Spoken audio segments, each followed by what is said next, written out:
વિદ્યાર્થી મિત્રો, આપણે જોઈ રહ્યા છે ધોરણ 8 ગણિત, એમાં સ્વાધ્યાય 8.3 નો દાખલા નંબર 4. તો દાખલા નંબર 4 માં આપણને બે પેટા દાખલા આપ્યા છે. આપણને એક સમીકરણ આપ્યું છે અને સાથે સાથે આપણને એવું કીધું છે કે કિંમત ગોતવાની છે. આપણને જે પણ આની સાદું રૂપ આપીએ એમાં પછી x બરાબર 3 ને x બરાબર 1/2 મૂકશું. અહીંયા પણ આપણે આનું સાદું રૂપ આપી પહેલી વાર આપણે a બરાબર 1 લેશું, બીજી વાર આપણે a બરાબર -1 લેશું અને એકવાર આપણે a બરાબર 0 લેશું. તો ચાલો વિડીયોની શરૂઆત કરીને એ પહેલા તમે જો જ્ઞાન વિશ્વ ઉપર નવા છો અથવા તો હજી સુધી જ્ઞાન વિશ્વને સબસ્ક્રાઇબ નથી કરી, નીચે આપેલા સબસ્ક્રાઇબ બટનને ક્લિક કરો, બાજુનું બેલ આઇકન પણ દબાવો. વિડીયો કેવો લાગ્યો અથવા દાખલામાં કાંઈ ના સમજાય કોમેન્ટ કરીને જણાવજો.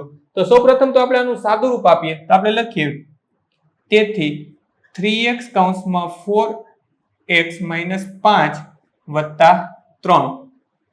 તો આપણે શું કરી શકીએ, આ 3x હું આને આપી દઉં તો મને કંઈક આવું મળશે.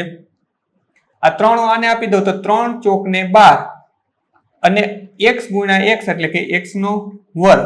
હવે હું અહીંયા પહોંચ્યો, ઓછાના ઓછા 3 ગુણ્યા 5 એટલે કે 15, x ના x. હવે આ જે વત્તા 3 છે એને હું આ નહીં આપું. શા માટે નહીં આપું? જો આ સેપરેટ છે, કાઉન્સ તો આના પૂરતો જ છે, કાઉન્સ તો આટલું જ હતું, તો હું એના એમ જ એને લખી નાખીશ, નહીં કે અહીંયા 3 તેરી 9 અને x હું લખીશ. ખાસ યાદ રાખજો, અહીંયા પણ એવું છે, જો આ 5 સેપરેટ છે તો આ a છે કાઉન્સની બહાર જેટલા છે એનો જ છે, અહીંયાથી વત્તાથી આખી રકમ ફરી જાય છે, તો ત્યારે આપણે આપવાનો હોતો નથી. હવે આ જે આપણને સાદું રૂપ મળી ગયું એમાં આપણે પહેલી વાર મૂકીએ x બરાબર 3 માટે, તો અહીંયા આપણે આના બે પાર્ટમાં ડિવાઈડ કરી નાખીએ. કારણ કે અહીંયા આપણે લખશું x બરાબર 3 માટે અને આ બીજા ભાગમાં લખશું x બરાબર 1/2 માટે. તો x બરાબર 3 માટે પહેલા તો આપણે આ સમીકરણ લખી લે તો બરાબર 12x નો વર્ગ ઓછા 15x વત્તા 3. હવે જ્યાં x છે ત્યાં હું 3 મૂકી દઉં તો અહીં થશે 12 કૌંસમાં 3 નો વર્ગ. જો અહીંયા x હતો ત્યાં 3 મૂકી દીધો, ઓછા 15, x ની જગ્યાએ શું તો કે 3 વત્તા 3. હું કાઉન્સ શા માટે કરું છું તો કે આ બધું ગુણાકારના સંબંધમાં છે, કાઉન્સનો મતલબ થાય ગુણાકાર, એટલા માટે. તો અહીંયા શું થશે 12 એને ગુણ્યા અથવા કાઉન્સ જ રાખીએ એટલે આપણે તમે કન્ફ્યુઝ ન થાવ, 3 તેરી ને 9, 3 નો વર્ગ 9 ઓછા 15 તેરી 45 વત્તા 3. તો હવે શું થશે 12 × 9 = 108, 12 ગુણ્યા 9 એટલે કે 108 એને ઓછા આ બેનું આપણે શું કરી નાખીએ, અત્યારે ઓછા નિશાની પણ નથી કરતો, હું તમને આટલાનું જ કહું, સરખી નિશાની સરવાળો, અલગ નિશાની બાદબાકી. અલગ નિશાની છે બાદબાકી, 45 માંથી 3 જાય તો 42, જવાબમાં મોટાની નિશાની, મોટા 45 હતા એટલે એની નિશાની ઋણ એટલે કે ઋણ. હવે 108 માંથી 42 નીકળે, 8 માંથી 2 જાય તો 6, અહીંયા વધ્યા 10, 10 માંથી 4 જાય તો 6. તો આપણને પહેલી કિંમત x બરાબર 3 ની મળી 66. હવે આપણે x બરાબર 1/2 મૂકવાના છે. તો સૂત્ર તો આપણું જે સમીકરણ છે એમનું એમ જ લખી લઈએ, 12x નો વર્ગ એને ઓછા 15x વત્તા 3. હવે તો 12x ની જગ્યાએ હું શું મૂકી દઈશ, 1/2 નો વર્ગ ઓછા 15 એને ગુણ્યા 1/2, અથવા ગુણાકાર ના કરવો હોય તો કાઉન્સ પણ કરી શકાય, વત્તા 3. તો આપણને કંઈક આવું મળશે, 12 એને ગુણ્યા 1/4. જો ગુણાકાર મારે ના કરવો હોય તો હું અહીંયા પણ કાઉન્સ કરી શકું. 1/4 ક્યાંથી આવ્યા, તો આ વર્ગ જે છે એ 1 ને લગાડ્યો તો 1 નો વર્ગ 1 થાય અને 2 નો વર્ગ થાય 4, એને ઓછા અહીંયા શું થશે તો કે 15/2. શા માટે તો કે 15 × 15 અને છેદમાં 2 એને વત્તા 3. તો અહીંયા શું થશે તો કે 12 × 12, 12/4 એને ઓછા 15/2 વત્તા 3.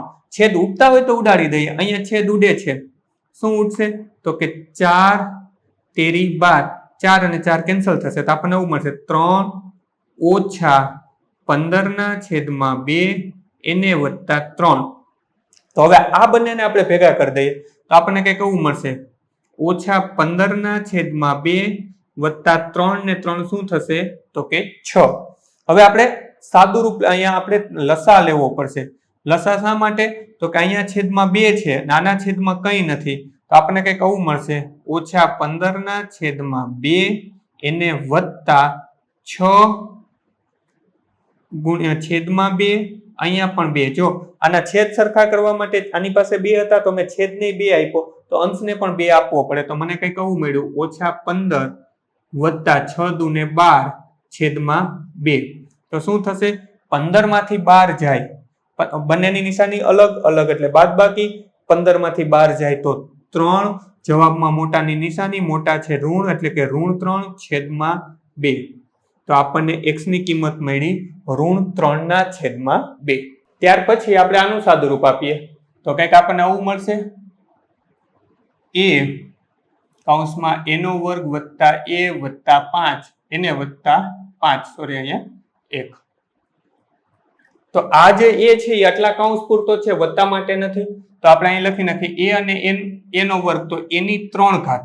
જો આ a અને a નો વર્ગ કરીશ તો a ની 3 ઘાત, એને વત્તા a ગુણ્યા a એટલે કે a નો વર્ગ, એને વત્તા a ગુણ્યા 1 એટલે કે 1 વાર a વત્તા 5. મને આ સમીકરણ મળી ગયું.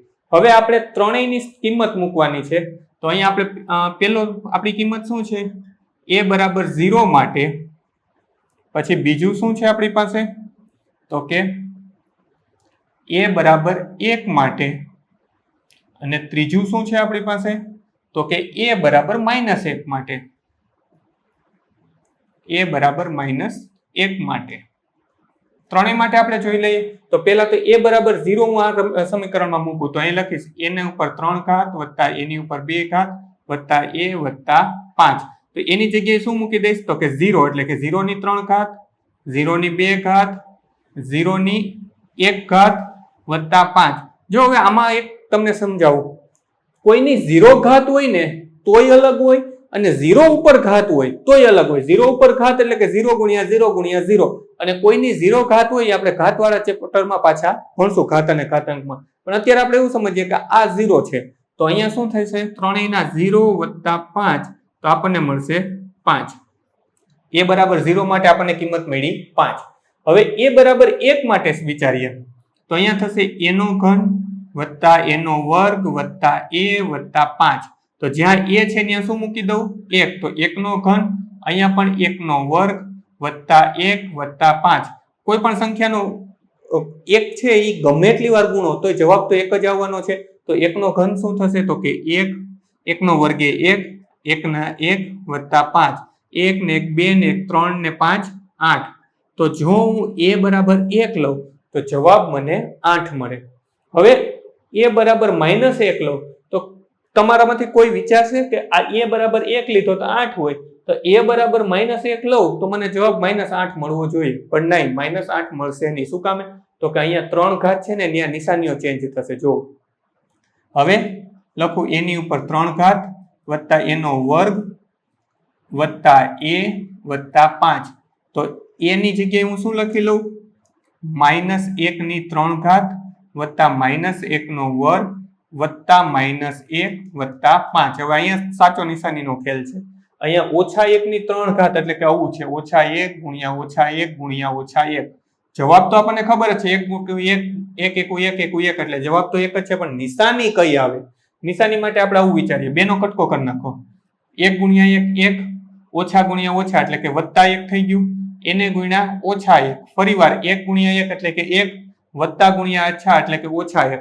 તો હંમેશા એક આપણે નાનકડું શોર્ટકટ હું તમને કહું કે જ્યારે વર્ગ હોય અથવા તો ઘાત બેકી હોય, 2 ઘાત 4 ઘાત 6 ઘાત 8 ઘાત હોય તો ઘાત હંમેશા ધન આવે. જ્યારે ઘાત એકી હોય 3 5 7 9 તો ઘાતનો જવાબ જે પણ આવશે એ કેવો આવશે? માઇનસ. તો અહીંયા આપણી પાસે મળશે આપણને -1. અહીંયા ઘાત કેવી છે? બેકી. તો અહીંયા આપણને મળશે -1.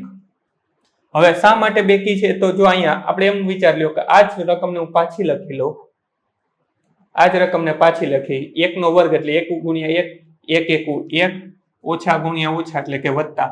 તો હંમેશા જ્યારે ઘાત બેકી હશે ત્યારે જવાબ પ્લસ આવશે, ઘાત એકી હશે ત્યારે જવાબ માઇનસ હશે.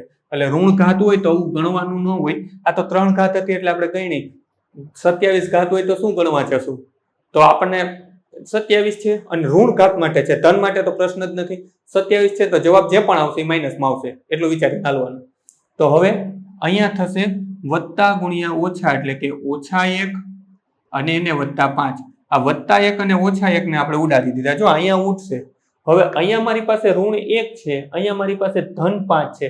સરખી નિશાની સરવાળો થાય, અલગ છે એટલે બાદબાકી. 5 માંથી 4 1 જાય તો 4. જવાબમાં મોટા નિશાની મોટા છે 5, એની નિશાની વત્તા, પણ એકલી સંખ્યા આગળ કઈ વત્તા કરવાની જરૂર નથી એટલે આપણને જવાબ મળ્યો 4. જો મેં તમને કીધું હતું કે અહીંયા a બરાબર 1 માટે આપણને જવાબ 8 મળ્યો, તો અહીંયા ઋણ 1 માટે જવાબ ઋણ 8 નહીં મળે. જો અહીંયા ચેન્જ આવ્યો. વિડીયોને પોઝ કરી ચોથો દાખલો તમારી નોંધપોથીમાં ઉતારી લ્યો, ત્યાર પછી વિડીયો ચાલુ રહેવા દેજો. ચોથા પછી પાંચમો દાખલો ફોટો સ્વરૂપે ડિસ્પ્લે પર આપી દઈશ. જેવું ટચ કરશો પાંચમો દાખલો જોઈ શકાશે. અને એ સિવાય સ્વાધ્યાયના દાખલાની લિંક ડિસ્ક્રિપ્શનમાં આપી છે, ત્યાંથી પણ તમે જોઈ શકશો. બાળ મિત્રો, વિડીયો જોવા માટે ખૂબ ખૂબ આભાર. આ વિડીયોને લાઈક કરો. જો હજી તમારા મિત્રો સાથે આને શેર ના કર્યો હોય તો આ વિડીયોને શેર કરજો. અને મારી આ ચેનલને કે જ્ઞાન વિશ્વને સબસ્ક્રાઈબ કરવાનું ભૂલતા નહીં. ચોક્કસથી આ ચેનલને તમે સબસ્ક્રાઈબ કરજો. Thanks for watching. ફરી મળશું બીજા વિડીયોમાં.